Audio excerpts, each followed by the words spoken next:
Hi there, students. In today's lecture, which is the final lecture on environmental law discourse, I wish to discuss about the environment impact assessment notification. To be very specific, this lecture is in furtherance to the previous lecture that I had on environment impact assessment, and this lecture primarily focuses on the Indian model of EIA law. Now, when it comes to Indian model, we have some series of notifications which were adopted by the central government from time to time, and as you have all I'm pretty sure you're all aware because I have repeatedly mentioned that the Environment Protection Act of 1986 empowered the central government to adopt, enact, notify several regulations, legislations from time to time with respect to particular facet of environment. Now, when it comes to the Indian model of the EIA law, there is a small backdrop of that. As you all know, that the first country to adopt environment impact assessment law was United States of America, and it was way back in 1969.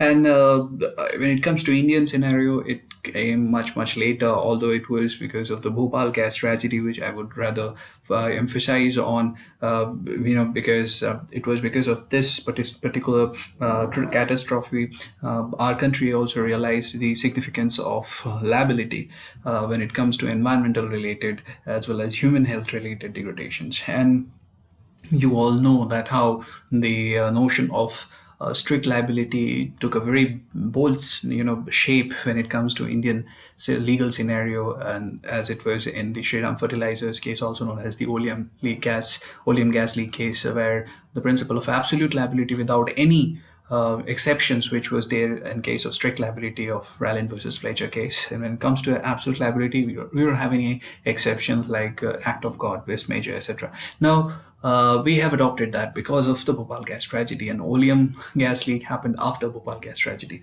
So, had there been the EI law in force, well, I'm pretty sure that the problems that we all faced with respect to Bhopal gas tragedy wouldn't have happened. Now, that particular unfortunate catastrophe taught us many lessons, including the one that we should have a very preventive laws and regulations rather than a curative ones. And this is what it is. And that's the reason the India has adopted a very preventive and very precautionary and preventive mode of controlling and containing the environmental damage rather than a curative mode. And although it was late, but better late than never, it was in 1994 when the central government adopted its first notification on EIA. It was on 27th of January 1994. You can find that notification available on the official website of Ministry of Environment, Forest and Climate Change. Now, this particular EI notification of 1994 introduced the environment impact assessment for the projects which were mentioned, and this regulation basically was applicable, if the quantum of investment which had a threshold above 50 crores in the beginning, and later it was also further raised to 100 crores. So the project proponent of a new project or industries, as well as those who wish to extend or modernize the already existing industry, in that kind of situation, they have to submit an EIA proposal to the Pollution Control Board with a proper management plan. Now, this environment impact assessment was to be evaluated by the expert committee that would give the recommendation thereafter. However, in 1997, there was an amendment which was very crucial because this significant amendment was made to include one crucial stage of environment impact assessment process, that is public hearing. So public hearing became an integral part of EIA, and it was clearly laid down that there is a detailed procedure of public hearing, and the persons and the organizations or the stakeholders who wish to participate in it, they should have a clear idea about what this project might have, and they might also have certain things to say in with respect to that particular project. So it was made compulsory to include minimum, three senior citizens in the panel to conduct this public hearing as per the 1997 notification. This notification also required 1 month's public notice of public hearing to the residents of the area in which the proposed industrial project will start. In addition, the public notice which they have to notify should be in the vernacular language of that particular area so that the residents of that particular area can understand. and these were made compulsory as per the 1997 EI Notifications Amendment. So these notifications, in fact, was, I would rather say, gave a very positive impetus to the environmental protections movement, and it was pretty much in consonance with the notion of sustainable development, as well as the notion of other international environmental law, especially with respect to the Convention on Environment Impact Assessment, Convention on Environmental Impact Assessment of in transboundary context of 1991. When it comes to EI notification, it is a very dynamic piece of law, and it didn't just stop over there. It started in 1994, and then 1997 we have seen the amendment, but it just didn't stop over there. In fact, this notification of 2006, which was adopted by the central government, is in supersession of the 1994 and 1997 notification, except in respect of those things which are done or omitted to be done before such supersession. So it also aimed, in fact, this particular 2006 notification aimed to achieve the objectives of national environmental policy, which was also adopted and approved by Union Cabinet in the same year on 18th of May 2006. And this notification brought out several significant changes. In fact, it kind of consolidated the 94 notification, the 97 amendment, and whatever other changes that they have incorporated that was there. And along with that, they have also kept in mind the objectives of the national environment policy.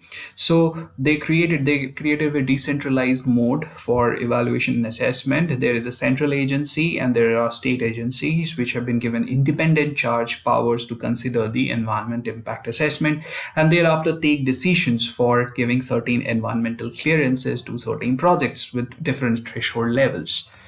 Now, when it comes to the 2006 notification, as I've already mentioned, it was in supersession of the previous one, that is the 27 January 1994, and the amendment, and that was clearly enshrined in that.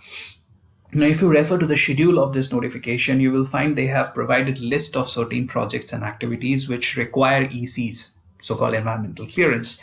And these projects which require ECs from the central governments are around 13 number, and like which also includes all those offshore, onshore oil exploration, gas exploration, mining, airports, and integrated paint industry, oil and gas transportation pipeline, shipbreaking industries, asbestos industries, so on and so forth.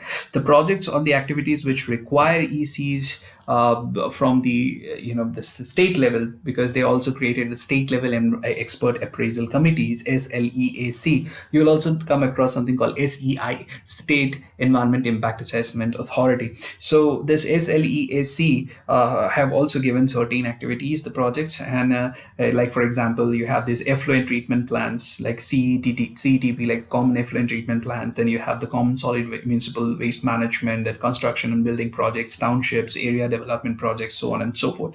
And some of these industrial activities have been also categorized on the basis of their particular respective production capacity, and whichever category they fall in. So they have created these two categories. Keep this in mind: category A and category B. And under category B, there are two subcategories, B1 and B2.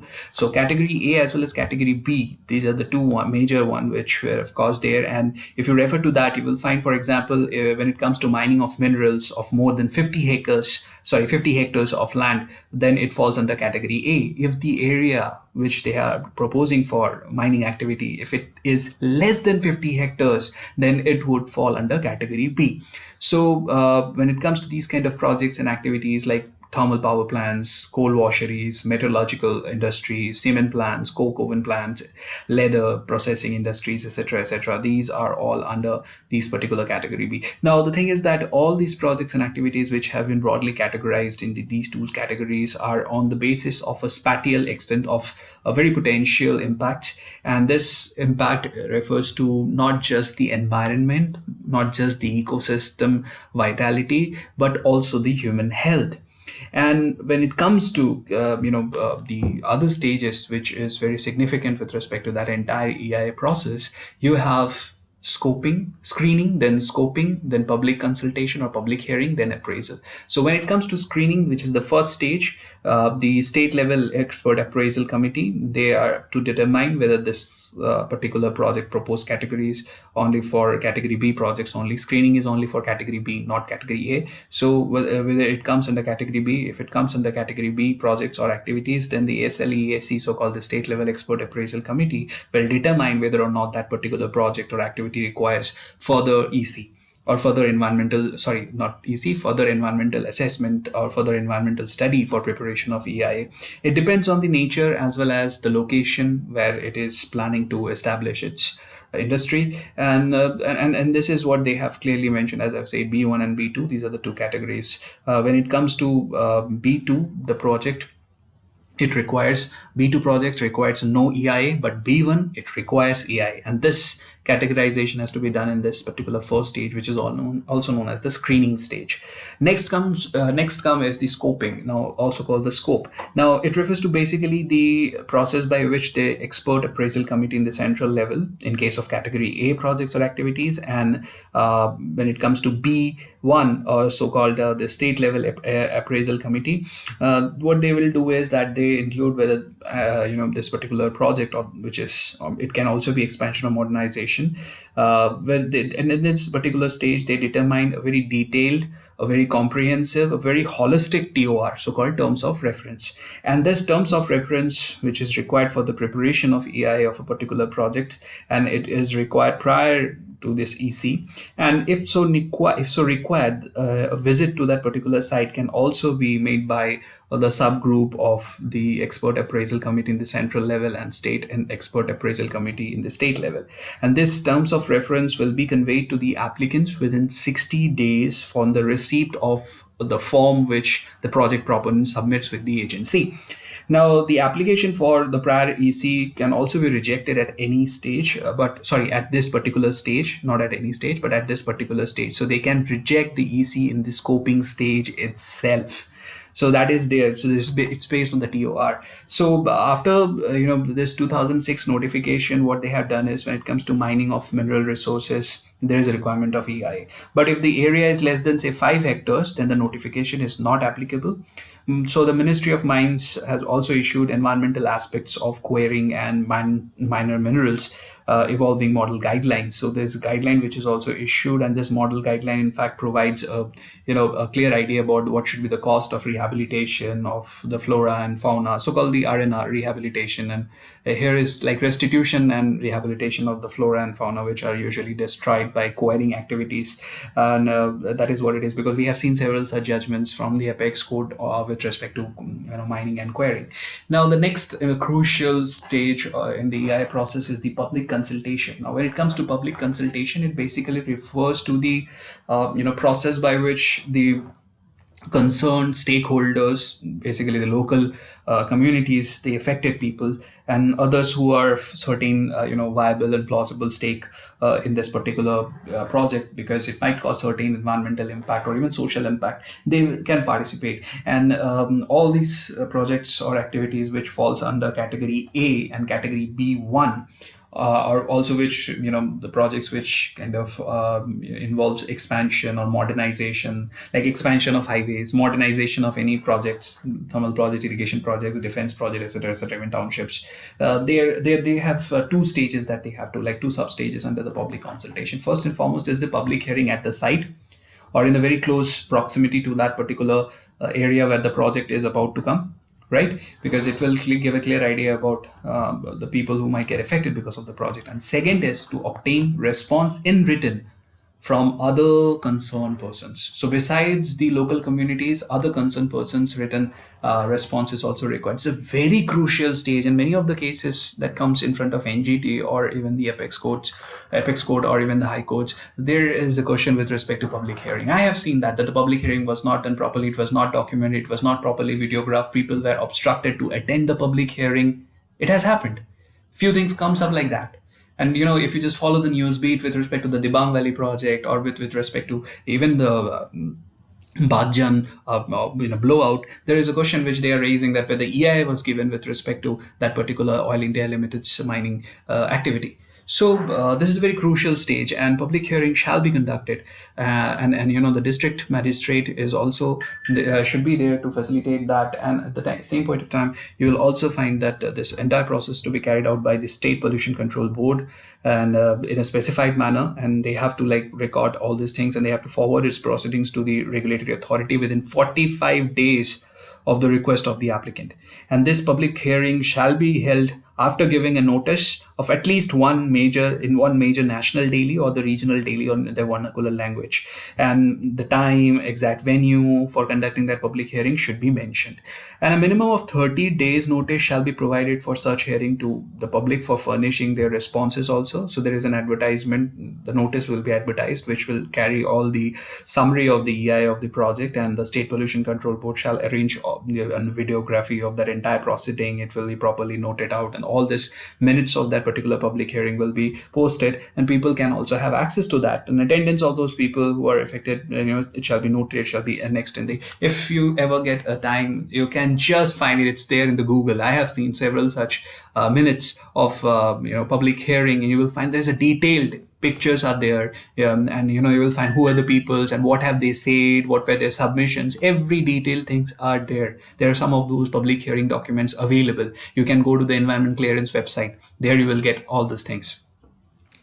And the final stage is the appraisal stage. Because all the responses that you receive as a part of this public consultation, be it written and oral, it shall be forwarded to the applicant. It's the quickest available means, and there, because the applicant shall submit its report, of course, which will be to make the additions or alterations in the EI based on the public hearing submissions. So finally comes the appraisal thereafter. So a detailed scrutiny of all these things by the expert appraisal committee or the state level expert appraisal committee for the application is known as appraisal. And here the EI report, the outcome of public hearing, also called public consultation, including the proceedings and all these things, should be there in a very transparent manner. And the applicant shall also invite for furnishing necessary clarifications in person or through an authorized representative if so required. And on the conclusion of this proceeding, the expert appraisal committee or the state level expert appraisal committee shall make a very categorical recommendations to the regulatory authority. Either it can grant for prior EC on stipulated terms and conditions, or it can even reject on the applications altogether with the reasons and record. So this is what it is, the entire process of EIA law that we have in our country. With respect to the judicial scrutiny of the EI law, there is quite a few case laws, be it with respect to NGT, with respect to high courts and apex court. I have picked these three because these three cases are quite significant, and I insist you guys also refer to the same. However, I'll mention a few other case laws. Like for example, there is this case from apex court, the G. Sundarajan versus Union of India, where you will find that it was pretty much observed that the apex court clearly mentioned that the economic scientific benefits, they have to be balanced with that of the minor radiological detriments on the, because that is the touchstone of our national nuclear policy. So economic benefit has to be viewed on a larger canvas, which not only augment our economic growth but also alleviate poverty and generate more employment. So apex court has made these things very clear that you should also not jeopardize your developmental aspects when you think about environment. But the appraisal of the application shall be completed within 60 days of the receipt of the final EI. That was also made clear in the G. Sundarajan case. And when it comes to the validity of these ECs, you will find that they have clearly mentioned in the notification. If you refer to the same, the 2006 notification clearly said that the validity for a river valley project should be 10 years. The validity for, I'm talking about the validity of the EC, so-called environmental clearance. The validity for a mining project should be maximum 30 years, right? And it's also subject to EACs and SEACs, perusal. And then comes the area development or township development. It is up to 5 years, maybe extended up to 5 years. It's up to upon the responsibility of the developer also. And for any other projects, it's 5 years. That is the thing. So it is not that once you have given, it's for perpetuity. Of course, it's not. Now, when it comes to some of the case laws, I insist you refer to how judiciary has reviewed because from time to time what we have seen, the decision of the central government to grant these ECs have been tested by the Apex Code, because it was on the anvil of well recognized principles of judicial review. So be it with respect to on the grounds of irrationality, or in the grounds of illegality, or even procedural impropriety. So from time to time, what we have seen, that governments have also breached some of these mandatory requirements of the ECs, which we have seen in the previous stage. Like as I've mentioned, the public consultation was not done, or even if it was done, there was some sort of coercion from the side of the government or the project proponent. So all these things have been also reviewed by the Apex Code from time to time. For that, you have several such case laws. Like there is this case law from especially with respect to EIA, that's the Noida Memorial Complex, which is near the Okla Bird Sanctuary. With reference to that particular case from the year 2011, the Apex Code looked into the issue of the environmental impact assessment in the light of several provisions of this notification of 2006. And in fact, it suggested that the EI notification calls for a close second look by the authorities concerned, and whatever projects that is coming under Section 8 of the notification needs to be described with greater precision and clarity. And it was with respect to a built-up area with the facilities open to sky, which was required to free, for the birds.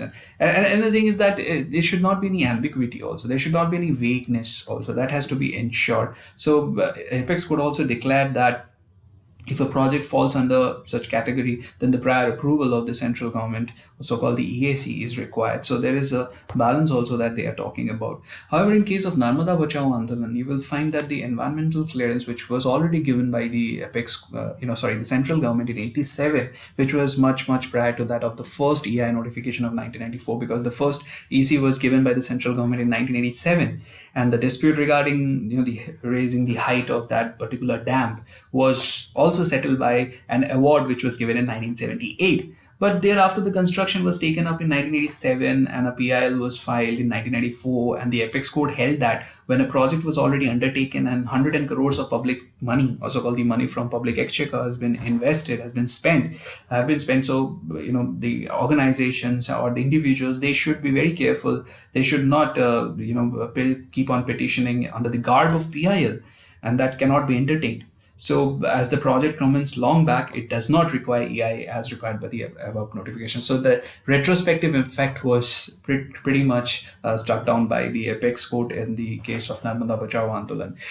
When it comes to the Lafarge Omium mining case, the Apex Court in fact made it very clear that if the Ministry of Environment, Forest and Climate Change has cleared the project under the EI notification of 1994, there is no need to get any fresh clearance under EI notification of 2006. So it's very much prospective, not retrospective. And when it comes to the Sterlite Industries case, which I believe you're all aware of, because with respect to this particular Sterlite Industries case from 2013, because in this case, the High Court of Tamil Nadu, in fact, it ordered for the closure of that particular industry, as that industry was, disseminating water, air, land pollution. So it was a copper smelter plant, as you all know, I believe. So in this Sterlite Industries India Limited versus Union of India's case, the Apex Court made it very clear that any EC that has been issued with respect to EI notification of 1994 cannot be squashed by the court without any substantial ground. And the High Court could not have allowed a writ petition on the ground that the EC was issued on the basis of rapid EI or it was inadequate. Because if it has been issued, if that EI clearance certificate was issued by the central government and the Tamil Nadu Pollution Control Board, and public hearing was not compulsory, so EI done by all the experts or the expert authorities can only be quashed on well-recognized principles of judicial review, which is if there is any illegality, irrationality, or procedural impropriety in the grant of or in granting the EIA or so-called EI clearance or EC or environmental clearance, and violation of some of these mandatory conditions can also be a ground for taking action against the industry. So the Apex Court has also made it clear that the EI notification, it applies very much prospectively, not retrospectively. And in fact, if you refer to the 2015 amendment of the EI notification, you will find that there they have mentioned something called District Mineral Foundation. And District Mineral Foundation, when it comes to the District Mineral Fund (DMF), it's a very good concept. The thing is that, as you all know, that because of the mining activities, many of these towns in several such areas, be it West Bengal, Bihar, Jharkhand, which are rich in such coals and other mineral resources, they turn out to be ghost towns, and the people, they get displaced. So there's nothing for the people who gets affected. They don't even get proper R&R. They are usually, they're getting displaced and settled down somewhere in a slum, so in a city or an urban area in search of work. So in order to avoid these things, what they have done is there's this fund that they have created, and district administration is supposed to maintain that. And this fund is usually created by the royalty that they generate from the entity, the private entity which is into that mining activity. They are supposed to give that royalty amount will be deposited in that district mineral foundation fund, and that money will be channelized and utilized for the people and for the welfare of the people and that particular locality. Idea is very clear, but when it comes to reality, challenges are there. So but it's a good thing which they have started under this district mineral foundation through an EI notification. So I insist you refer to the AI notifications that's there available, and just get an idea about it. It is very good thing to learn, because there are several such case laws which is happening all around. Many of them are from judicial front. Many of them are from the civil society and voluntary organizations front. So it's a good read. When you read these things, you also get to know. I insist you read these articles by civil society organizations, because they give you some real-time pictures about the problems relating to EI or environmental clearance or even forest clearance from time to time. Okay, so this is all I have for EI laws, and this is all we had for the environmental law discourse. I hope you have learned something out of it, and I hope I have managed to invoke and inculcate some sort of interest or inclination towards this particular subject. Although we couldn't have this face-to-face, offline kind of debate-oriented lectures because of the outbreak of the global pandemic, but I'm sure things will be better in the days to come, and we have to live with this new normal, as that what they say. So, but we should not stop here. It's going, and you have to all move on in life. So take care of yourself, take care of your family, stay home, stay safe, and all the best. Thank you very much.